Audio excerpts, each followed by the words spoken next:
Abigail Smith Adams was born on November 11, 1744, to Reverend William Smith and Elizabeth Quincy Smith. Her father was a pastor at Weymouth North Parish Congregational Church. She was the second of 5 children, 1 brother and 3 sisters. Education for young girls was not very popular because most schools only admitted boys. However, Abigail was very interested in reading from her father's library. She was most enthusiastic of her siblings to read and learn.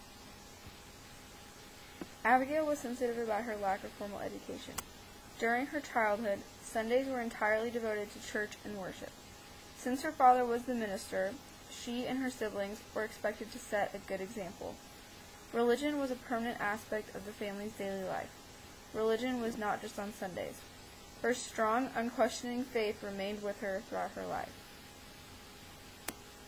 At 15, Abigail met John Adams, who was 25. John was completely uninterested in not only Abigail, but getting married at all. 2 years later, he returned to the church with a friend who was engaged to one of Abigail's sisters. John still had no intention of getting married. However, when he met Abigail this time, his reaction was completely different. He realized she was unlike any woman he had ever met. She was attractive, gracious, witty, educated, and opinionated. He fell in love with her immediately. Abigail and John married on October 25, 1764. After the wedding, they moved to Boston, where John practiced his law and they raised a family. They had 6 children. The 6th was stillborn. When John was elected president, Abigail became the second First Lady and the first First Lady to preside over the White House. Throughout his political obligations, Abigail wrote many letters. Their relationship was well documented through these letters.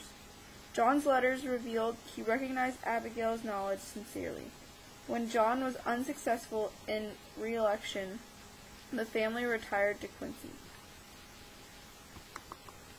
Abigail Adams was one of the most well-educated women of her time. Quote, "Learning is not attained by chance. It must be sought for with ardor and attended to with diligence." End quote, Abigail Adams.